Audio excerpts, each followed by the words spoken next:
Good morning, everyone, and welcome to our continuing education webinar series. My name is Kim Bailey. I'm with Alzheimer's Orange County, and we are joining in partnership with two other community partners to bring you this monthly series. They are O'Connor Mortuary and Care Choices, Hospice and Palliative Services. We thank our partners and we thank all of you for being here.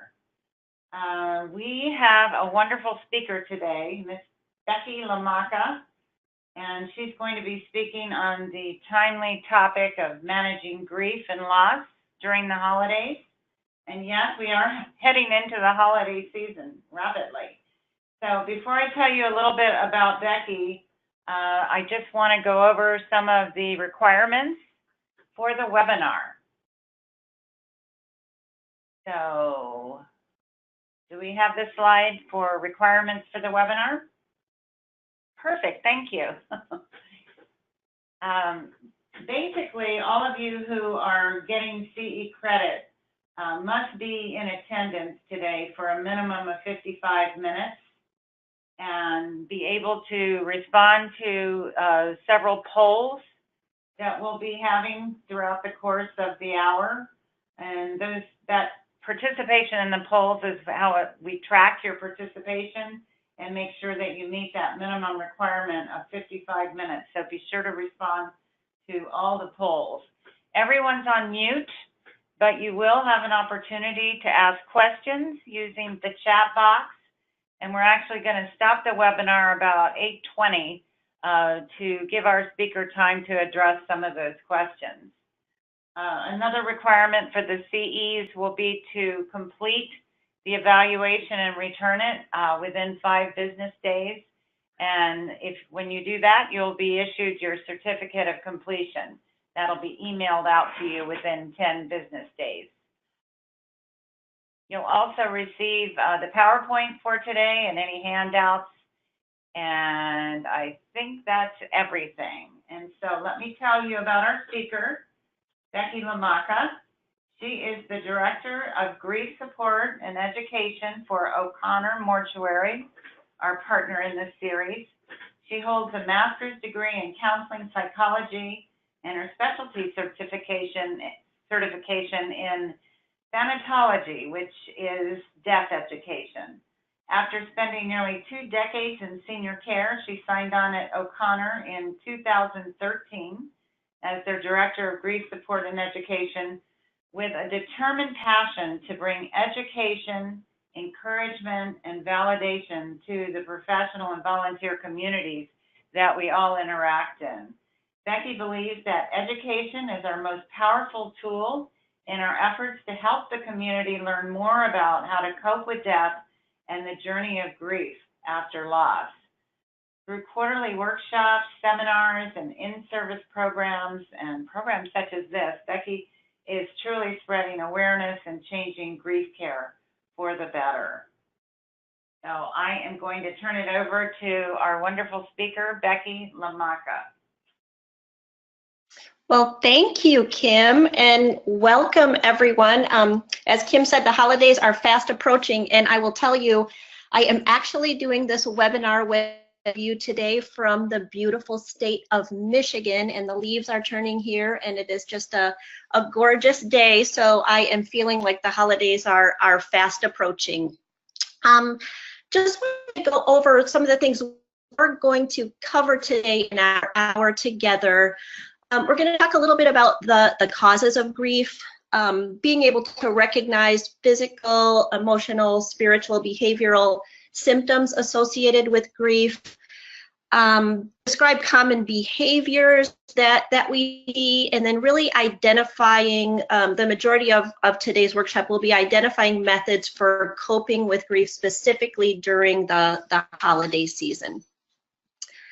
And I do have a disclaimer, and I was actually texting a friend and colleague who was in today, that whether you're listening in for a personal need or whether you're here, which I think most of you are probably professionals supporting someone who is grieving, I think it's important for all of us to know we won't fix grief after today's presentation. And this may stir up some feelings that you thought were tucked away as a grieving person yourself. But I think it's a great reminder that grief is never finished. So what is it about this time of year? Well, I think there are few periods as difficult for those who are grieving than the holidays. It's starting with Thanksgiving and then culminating through after the new year. And what contemporary grief theory teaches us is that grief is a process of adjustment and a process of integration. The responsibility is placed squarely on the shoulders of the bereaved, and the grieving person is really the only true expert on grief for his or her own particular grief. So what is grief? Grief is a natural and normal part of our lives.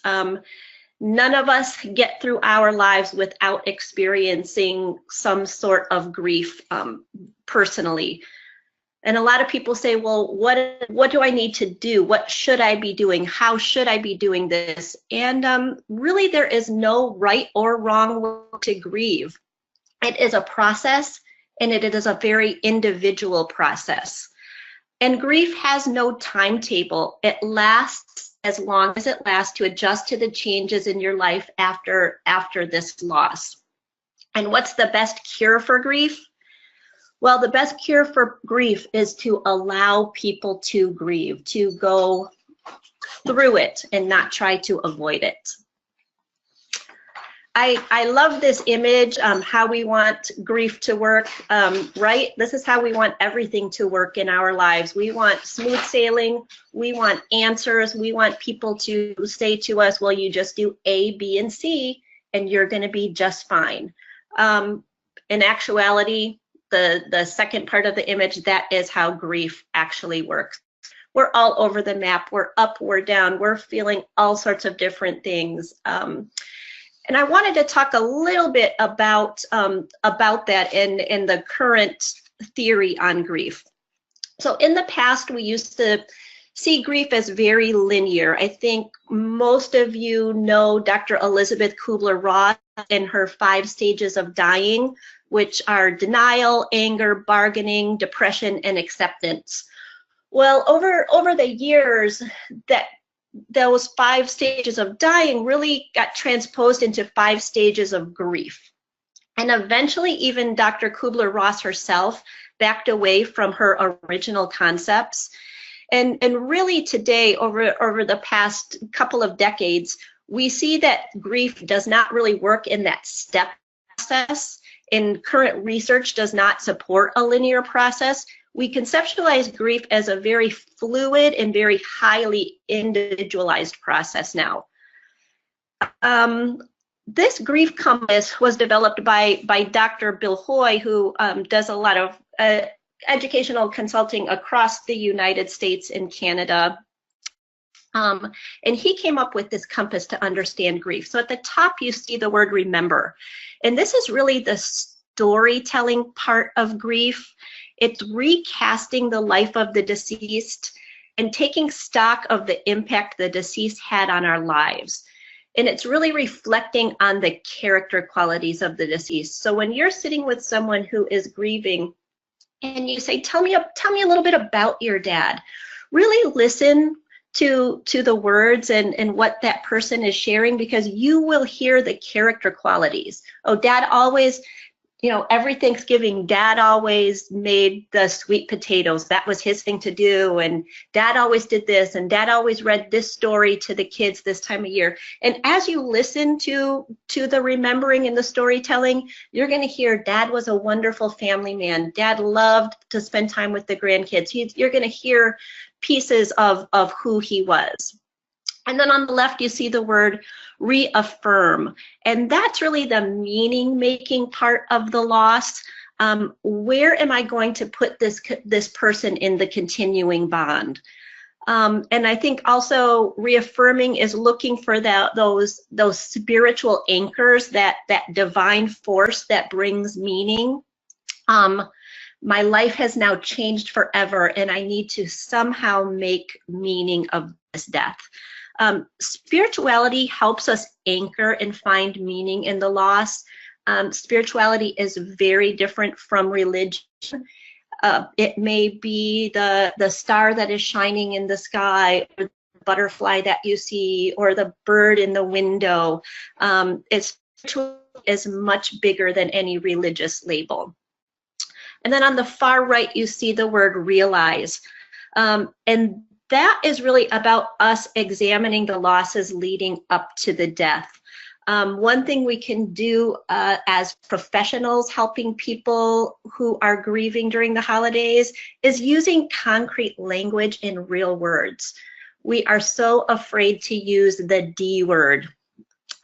This person died. We love to say every other euphemism: passed away, moved on, in a better place, all of these things. And it's okay for us to use concrete language.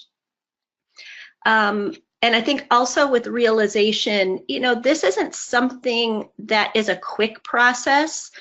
It takes a while to come to terms with the reality of the death, and it's very common to experience waves of grief for many years following the actual death.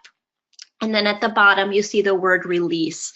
And that is saying hello to a world without this person in it any longer. Again, that continuing bond of the relationship without the physical body present. And ritual plays a very significant role in releasing and saying goodbye. These are the symbols, these are our cultural heritage, our gathered community coming together to help say goodbye to this individual. And then in the middle of the compass, you see the word integrating. We don't say recovery, because recovery means going back to status quo. And we know that grief never leads us to recovery, because we're never going back to what was before the death. When we're talking with children, like to use the example of the game Jenga. You have your blocks and you pull the blocks out and you stack them up, and eventually the tower falls. And then everybody's, let's start all over again. Let's try one more time. Well, that Jenga game, you're starting over again, but it's never going to be the exact same configuration as when you started it. So learning, integrating, and learning to live a new life that is so very different from how it was before, but integrating and adapting from that loss and from that death. So the end game with this grief compass is not to get over grief, not to find closure, not to move on, but again, to find renewal, to integrate and adapt that loss into our lives. So as professionals working with people who are grieving, a lot of times clinicians will get the question, will you address my symptoms? And I think that's an important thing for all of us to realize, is on physical symptoms and intractable pain. I was at an experiential workshop a couple of years ago at the annual conference for Association for Death Education and Counseling. And it was a really interesting moment where we were actually asked to identify where we felt our grief. Where do you feel your grief? Think back of significant loss that you've had in your life, and where do you feel that grief? And we actually had to draw it out, and it was very powerful. And a lot of us talked about the fact that, as we said, grief comes in waves and ebbs and flows. And for some people, it had been a decade since they had, experienced the death, but they could describe where they felt those physical symptoms. So these are just a few examples of some of the physical symptoms people may be describing. And I think that this is something you can ask people that you are working with. Say, where do you feel your grief?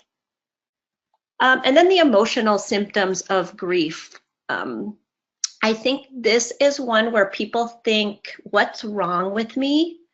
And I think this is where we absolutely want to affirm that this is normal. These symptoms, these experiences that you're seeing up on the screen are very normal, and it's okay. It's okay. And this is something that probably when you check in with them maybe 3 months or so after the death has occurred, that they're going to find some of these are waning a little. But again, those ebbs and flows, that there might be a trigger that these come back again. And then the cognitive symptoms of grief. One of the things people say is, I'm going crazy. I really think I'm going crazy. And do other people feel this way? And what is wrong with me?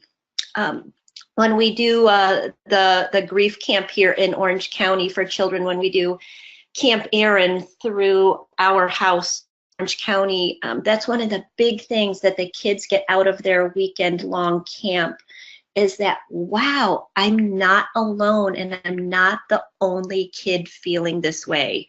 It's really important for them to know that I'm not in this alone. And when you look at these words on the screen, the disbelief, the confusion, maybe lowered self-esteem, the repeated reviewing of the death, impaired ability to stay on task and track what you're doing, I think really what people are saying is, I want a do-over. Why did this happen to me? I just want a do-over. This isn't fair. And then the behaviors of grief.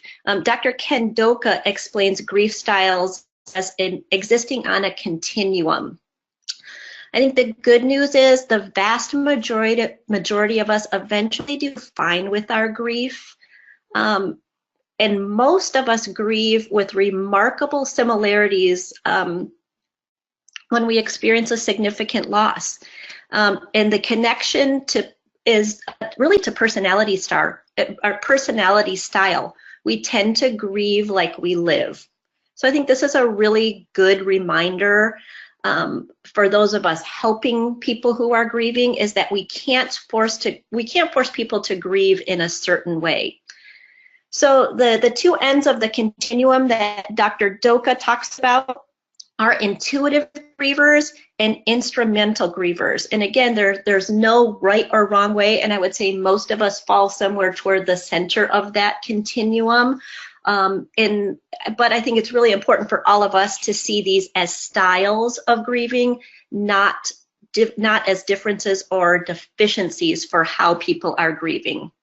So what are these two styles on the continuum? Well, intuitive grievers are really the heart grievers. This is me. I'm a heart griever. Very deeply felt emotion, intensity of affect over my cognition. Very expressive in my grief. I will cry. I'll be outwardly emotionally upset. Your emotional expression mirrors your inner expression. And then prolonged periods of confusion, inability to concentrate, disorganization, and disorientation. And then on the other end of the continuum, you have the instrumental grievers, and those are the head grievers. Those are the grievers who think through their grieving, and they have a desire to master oneself and one's feelings. The instrumental grievers have a general reluctance to talk about feelings. So I think this is something to think about. An instrumental griever probably won't go to a support group, no matter how many times you recommend that this would be a good thing, because the last thing this person wants to do is sit around with other group of people and talk about his or her feelings.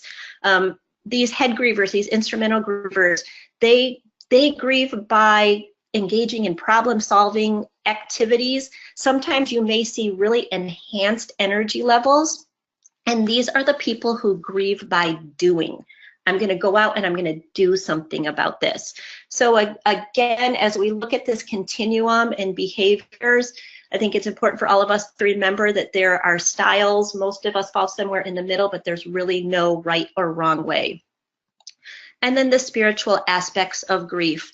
Again, looking at the grief compass and the meaning-making part of grief. Where am I going to put this person in the continuing bond? And looking for that divine force, those spiritual anchors that help me personally bring meaning to the death. And I think that's really the key. Each of us has different ways that we're going to find that meaning. So it is very, very personalized. My life has changed. I must make meaning of this death, and I must find out how I'm going to place this person in the continuing bond, even though he or she is not physically here anymore. Okay, so that was really more of a general overview of the grief process and current theory. And we're going to spend the remainder of the time this morning really talking about how we can support those who are grieving, specifically during the holidays. Say their name. People who are grieving are often fearful that they and others will forget their loved one who has died. I think so many times we're afraid, even as professionals who are working in end of life care and in hospice, we're afraid, because what's the worst thing that we're gonna make that person do, right? We're gonna make that person cry. So as the professionals, I think we have to be prepared to be vulnerable and go there with these people. So say their name. I guarantee you people are going to be happy to hear the name of their loved one. And share stories, and encourage those who are grieving to share their stories too. There is nothing better, even if it brings some tears, for someone who is grieving to hear a wonderful story about how you were touched by their person who has died. People want to hear these stories. This is a part of that remembering and that grief compass and that continuing bond to keep that person's memory going with them. And then making space during the holidays to remember your loved one is also really important. The remembering and the storytelling may help some families to create new rituals to accommodate this new normal and this integrating of the loss into their lives. And others may find comfort in continuing old traditions. So some examples.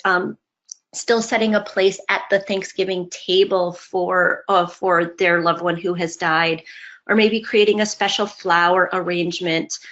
Many people, they have a special candle that they light during the holidays. Making their favorite meal and sharing it with those closest to you, having a toast to the person who has died, or playing their favorite music. Maybe placing a collection, if they had the favorite collection, someplace special in your home. So really, it's all about honoring your loved one. And we're going to take a little more detailed look at these 7 tips for coping with grief during the holidays. But we're going to talk about admitting that the holidays are hard, making plans, considering the cost of withdrawal, creating something new, contemplating spiritual roots, the importance of taking good care of ourselves, and then reaching out for assistance. So, admitting the holidays are hard. As Americans, we too many times think that death is optional, and we don't like to do all of that grief stuff. Grief isn't something that we ever get over. It's something that we enfold into our lives, as we talked about earlier this morning. And it's okay to admit the pain and admit that it's hard. And remembering that pain occurs periodically long after the death occurs, especially during the holidays. That's why the holidays provide such a unique challenge to us. When we talk about the importance of ritual in grieving, For so many of us, the holidays are very ritualistic. It comes from stemming from our childhood to what we've created with our own families. There's so much ritual into that we put into our holidays, and when that person is no longer physically with us, that brings a lot of pain and a lot of hurt. So first of all, just admitting that the holidays are hard and that tears are a reminder that there's something we're still working on. So making your list and checking it twice. A huge gift to yourself if you're grieving is the ability to anticipate. Literally getting out a calendar and marking which days on a calendar, circling those dates that are going to be more difficult, and just pinpointing the days can help suck the wind out of them.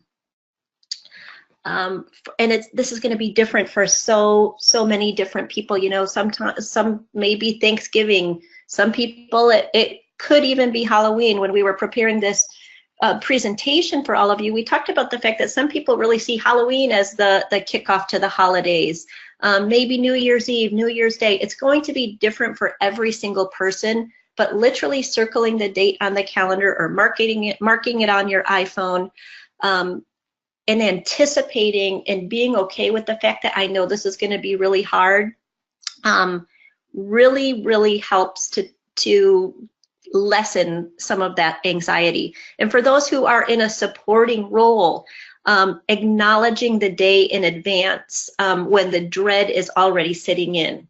You know, making that call or stopping in and saying, you know, I know that the day before Thanksgiving was the day, you know, you and your husband took off of work and you cooked together and you prepared together. And I know this day is coming up and I know it's going to be really painful for you. Again, having those conversations and being present, I think really helps people first normalize the grief that they're experiencing and feel like they do have a good support system. And then helping people renegotiate the rules, maybe passing the torch for the meal, and really helping them understand that they can take an active role in deciding how that day will go. They've pinpointed the days, they're anticipating those days, and really giving them the confidence to know that they can decide how that day will go. Maybe I just can't handle the Christmas Eve dinner this year. I'm going to pass it on to my sister. And I'm going to say to her, you know, I'm going to stay for a while, but I'll probably go home a little bit early. That's okay. And that is just fine to do, because so many times people, especially during the holidays, need a little alone time to contemplate and think about their loss and their grief that they're experiencing. That being said, renegotiate, but also consider the cost of withdrawal. So a common theme throughout history that every society shares is we do not let our grieving people go it alone. Although unfortunately in our culture here in the United States, this wanes very quickly. We have the casserole brigade and our 3 days of bereavement and the letters and the notes and the texts and the emails from everybody. And then we want people to be over it and we want people to move on. So we live in a context of community and family, and we really need to lean on those we know who are truly going to support us. And again, I think it's important to realize we have a lot of people who think they're supporting us and think that they're supporting the individuals who are grieving, very well-meaning and doing it out of love, but will say things like, at least. Well, at least. So I think if all of us do nothing else, we don't start any phrase and conversation with a person who is grieving with at least. We want to be present. We want to allow them to share, and we want to support in that way. don't go it alone. Encourage people to move toward people and not away, as hard as it is.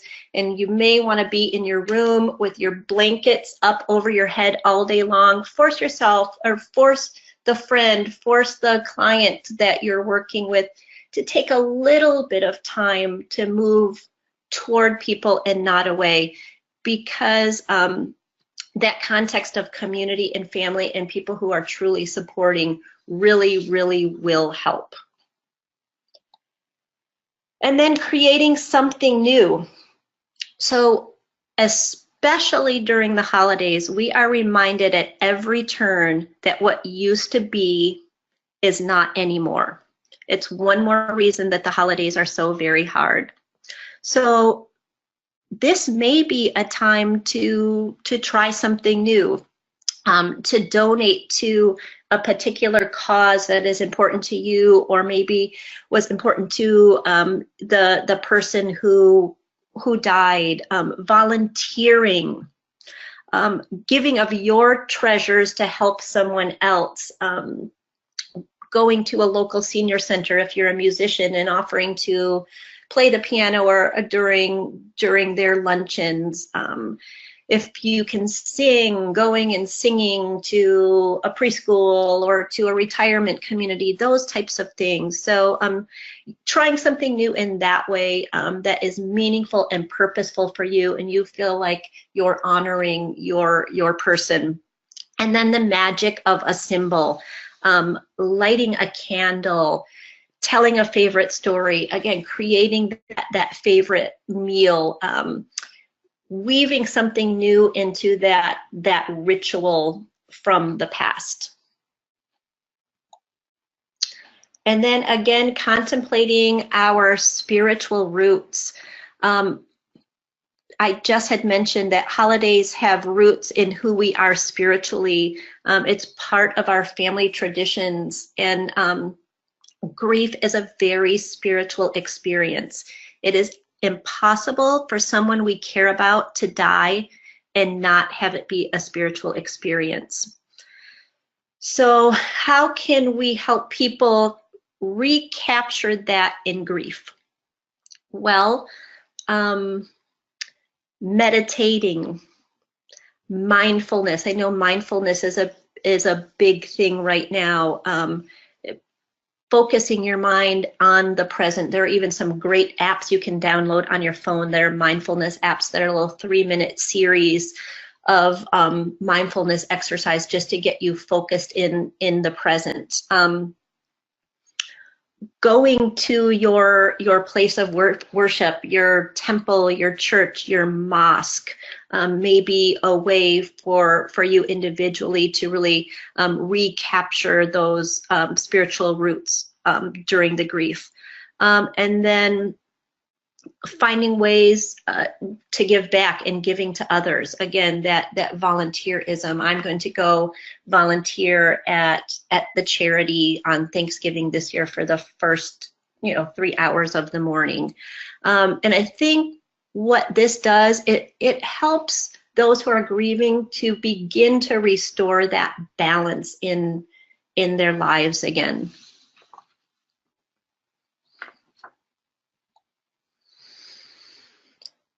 And then helping those who are grieving take care of our physical well-being. And I know it says eat well, exercise, rest, and probably every single one of you thinking seriously during the holidays.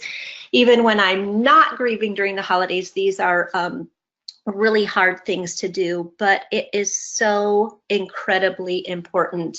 I think so many times people who are grieving, they do turn inward instead of moving toward others, and they just forget. At the mortuary, when our arrangers are meeting with families, they bring them, after they do a tour of the mortuary and they're talking with them a little bit, and they bring them into one of the arrangement offices to talk about next steps and to talk about ceremony.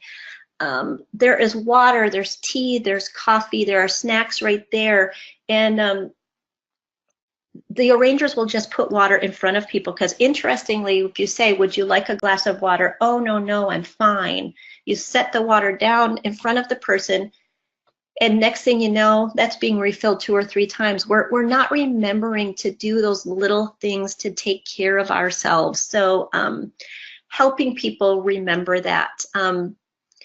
Because sleep is something also many people will say that I just can't sleep. I close my eyes and my mind is just racing and these memories are coming up. So it's okay to take a rest break. Eat well, make some good food choices in your life, and move your body. Go out on a walk. Be in nature. Take that moment for yourself. If you can't sleep at night, and even I think it's important for people who are back at work, who are grieving. Again, find those close support people, and or if you are that support person, let that grieving person know, hey, it's okay if you need 5 minutes to go into your office and close the door, or if you need to step outside. I was just at a study group of other professionals who do what I do across the United States and Canada, and one of the women is a recent widow. Her husband died 2 years ago, and it was very important. We spent a lot of time talking about how she needs to take those breaks and she needs to have that rest. And you think, oh, I don't need this because of what I do for a living. And she realized she needs that more than ever. So I know this can be a really tough one, especially during the holidays, but encouraging people to take good physical care. And then reaching out for assistance. In grief, a lot of people think that they're going crazy. Grief is not crazy. Even if it feels like we've lost our minds, we absolutely haven't. So in the early weeks, as I mentioned a couple of minutes ago, everyone is supportive. But as months go by, they want you to get over it. They want the grieving person to move on and get over it. So again, finding those key people who will be present, and those of you who are listening, who are supporters and who are end-of-life professionals, being that one who can just listen and realize it may be 6-7 months, it may be a year, it may be 2 years, but there are triggers as the holidays are approaching, and just allowing that person to be and to move through their grief rather than trying to get around it. Most of us do not need professional help. Maybe a support group, a couple of months, 6 weeks, 8 weeks, 10 weeks after the death. But most of us do just fine eventually in our grief process, in our grief journey, and we don't need that professional help. But for those who do, we have wonderful support systems here in Orange County. So many great support groups through the local senior centers, through our wonderful hospices that we have here in the community. Many of our faith communities have grief support groups that they run. Our hospitals have grief support groups.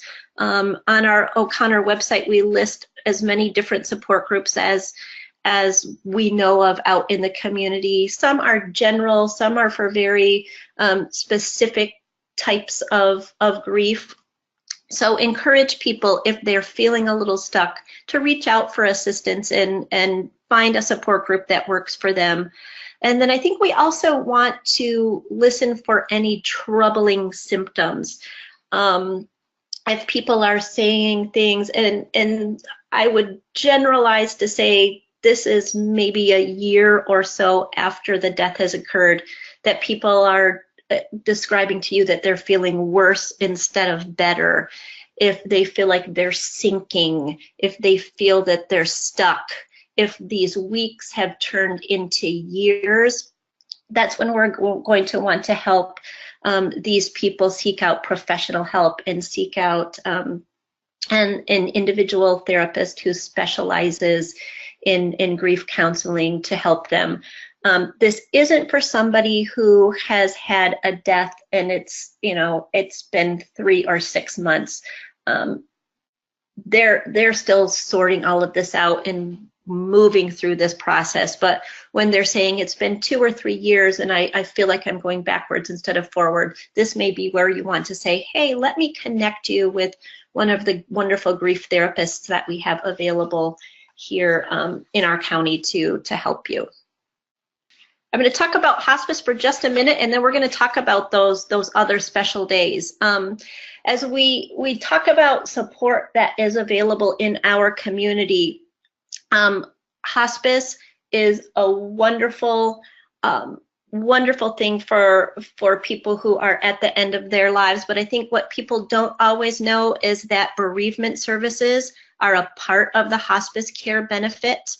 And we need to help make sure after the person dies that people know and are taking advantage of these wonderful programs that hospice have available for the bereaved. Hospice, all of the hospices continue support of loved ones and for the bereaved for a minimum of 12 months following the death. There is literature that is mailed out to them. There are support groups available. They can connect with individual counseling. So much support through our local hospices too. And many of the support groups are open to everyone. So you don't have to be a bereaved, grieving person whose loved one was on that particular hospice to take advantage of the support groups that they have available in the community. And then just wanted to talk briefly about hospice volunteers also, and what a gift they are to those who are grieving, who are grieving and anticipating the death of a loved one. This is such a vital role and really one of the most important characteristics that differentiates hospice from other kinds of healthcare. And today's hospice volunteers really have become lamplighters for patients and for the families they serve. And another reason I bring up hospice volunteers is I think this is a wonderful example of how people have tried something new. And we had that slide about trying something new. If you talk with many hospice volunteers, you will find that these are people who are grieving, who experienced a significant death in their lives.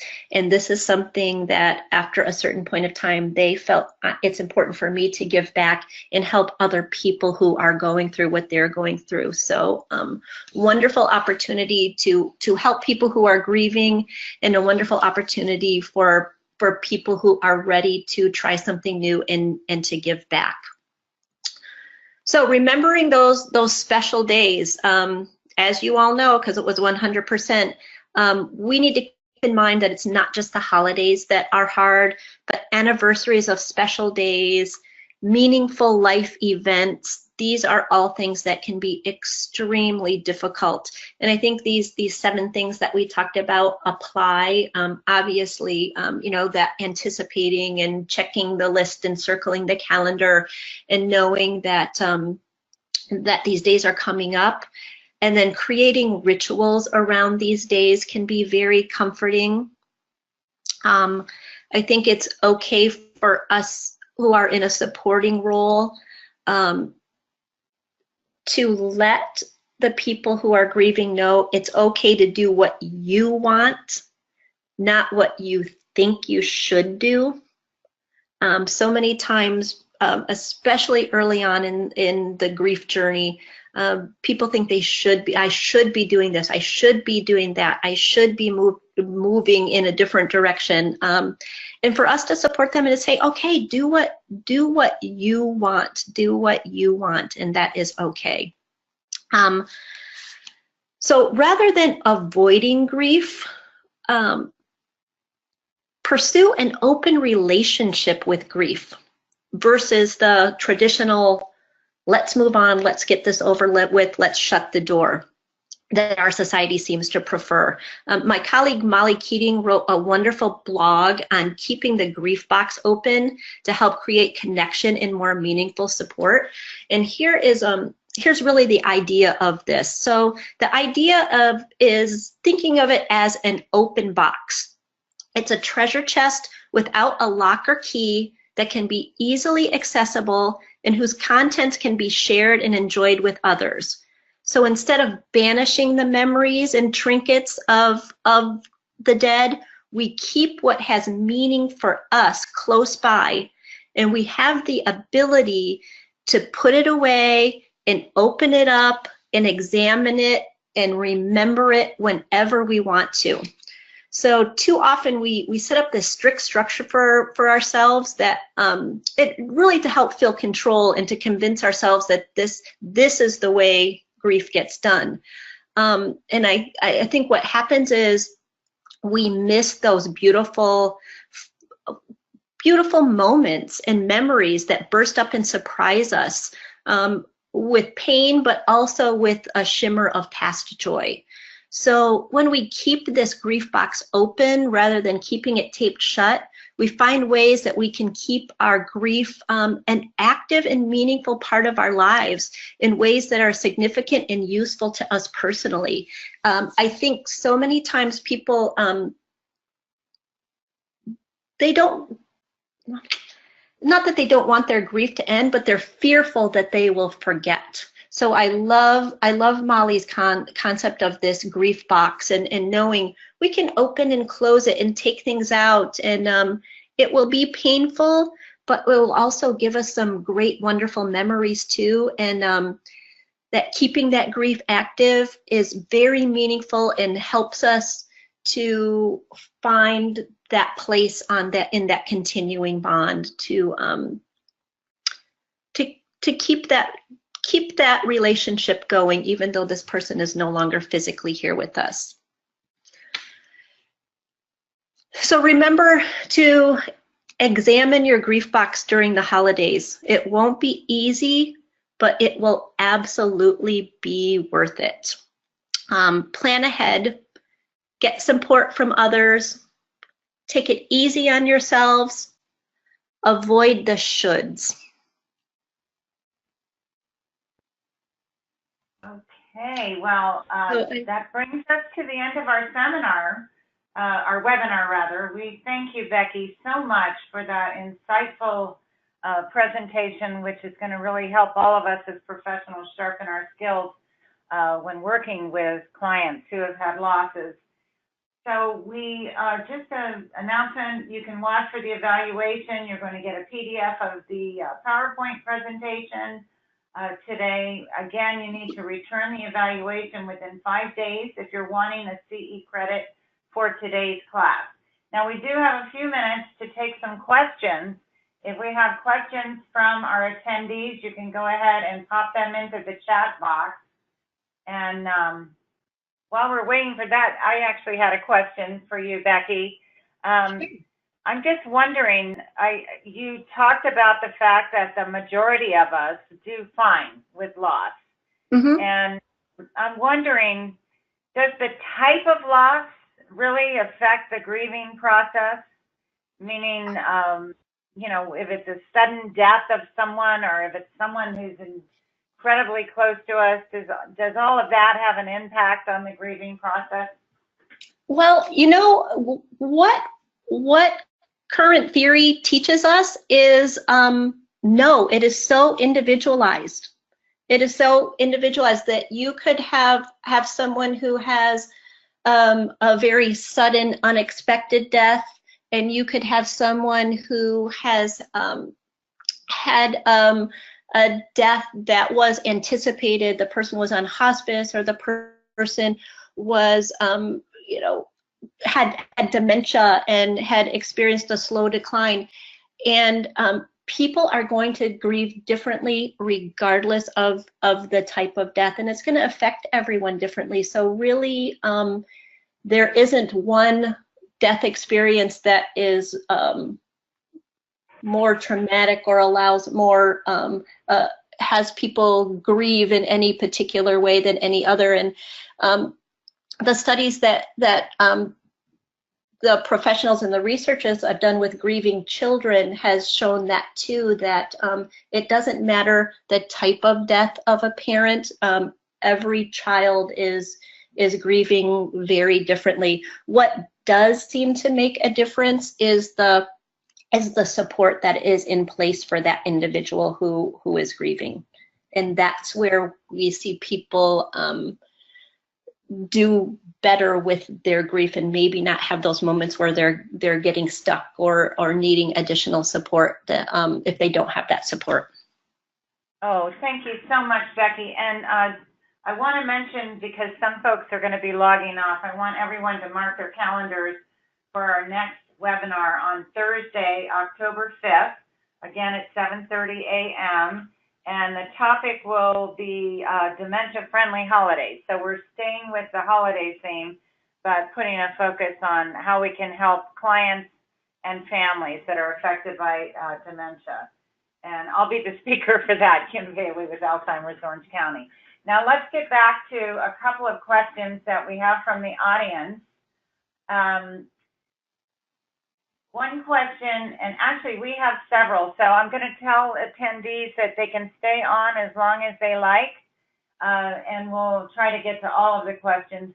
One is, can you connect us with the grief counselors that you mentioned as resources in Orange County? Is there like a list? I can. There isn't a published list out there, but if people want to email me, I am happy to, or call me. I am happy to share that list with everybody. You know what? Maybe we can post it when we hand out the slides. We can share that too. I think that would be good. And I'm just thinking, Becky, here at Alzheimer's Orange County, we have a listing of some of the grief groups, and we can also make that available. So we'll do that. And then another attendee is asking, is it normal to feel like you should have done more for the person who passed, even after years have gone by? That sort of sense of guilt that you didn't do enough, is that normal? Absolutely, absolutely. I think all of us who have experienced a grief, and I think especially depending on the type of death it was, very normal to experience that. And one of the things Dr. Bill Hoy talks about, which I find very interesting, is to have these, allow yourself to have these parallel narratives. So I think so many times we try to vanquish that guilt and say, oh, you know, and on some level we know, oh, I shouldn't feel guilty, and so why am I doing this, and I feel bad, and you try to get rid of that.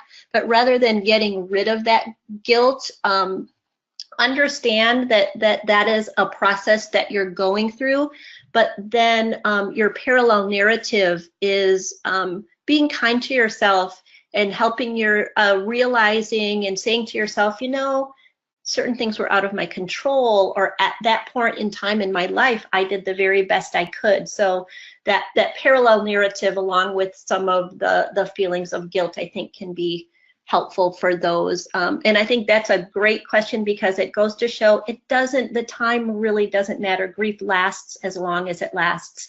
And there are triggers that can happen 25 years post-death that may bring up some of these feelings. Absolutely. Okay, I had another comment from someone telling me that I just gave the wrong date for the next webinar. So save the date of November 2nd. Actually, the series is always going to be on the first Thursday of each month. Another question is, what did you mean by consider the cost of withdrawal?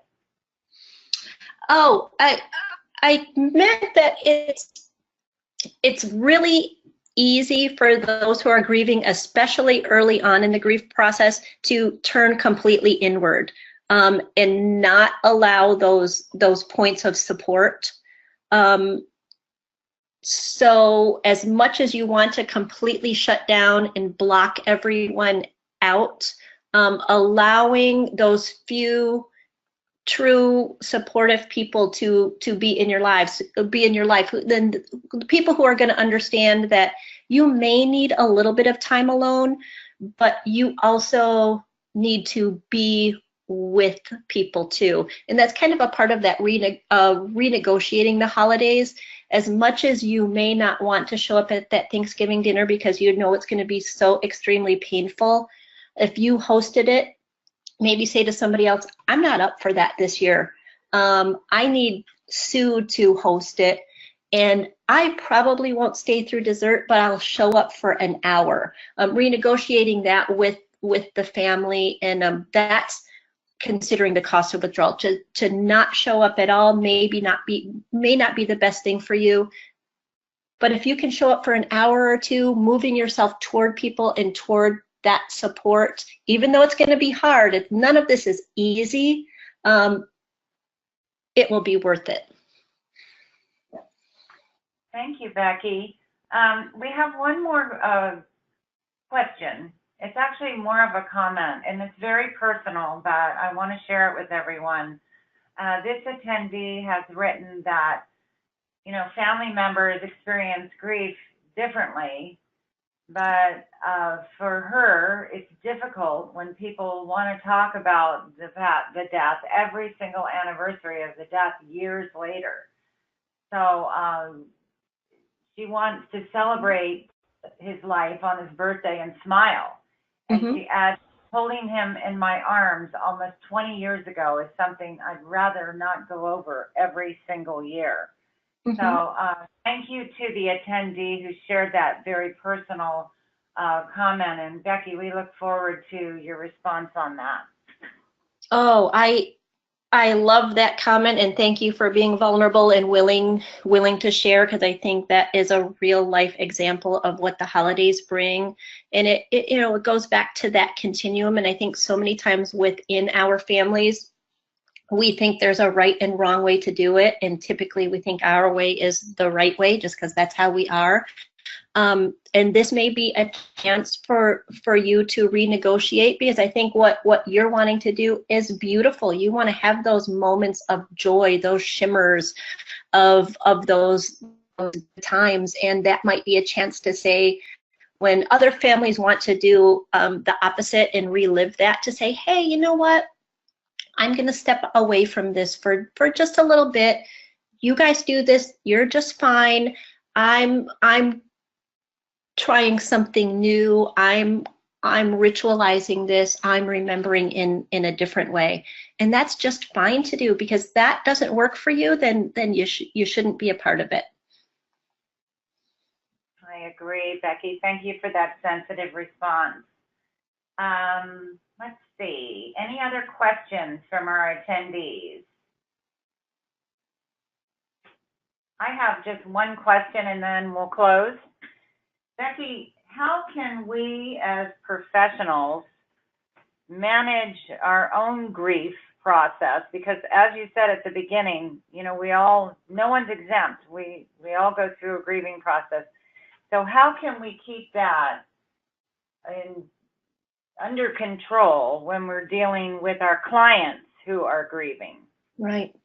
I think that's a great question, because, you know, I said from the very beginning, none of us get out of this world without experiencing grief. So absolutely, there are moments and there are stories and there are situations with the people we're working with that pull up our emotions and our memories and our own, they trigger our own grief.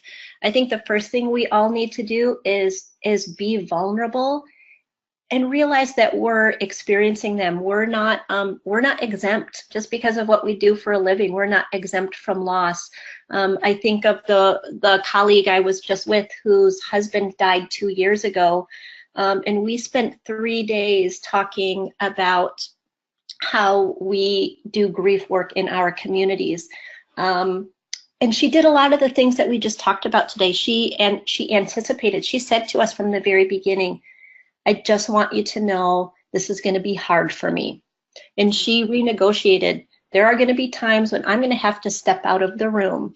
There are going to be times that all of you are going to go out to dinner and I need to just stay back and rest because I just need a little bit of alone time. She allowed herself to cry and share with us when things were particularly hard. So I think that's the biggest thing for us is just like we tell the people we're working with, we can't go around it. We have to go through it, and to be vulnerable and to realize that things are going to trigger our own grief experience. And you know what? That's okay. That is okay. Okay.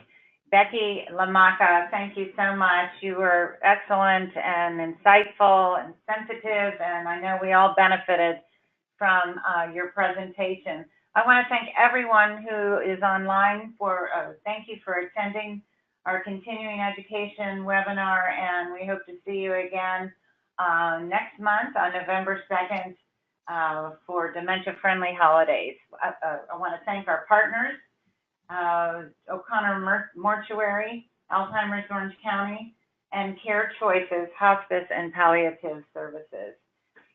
Goodbye and have a good day.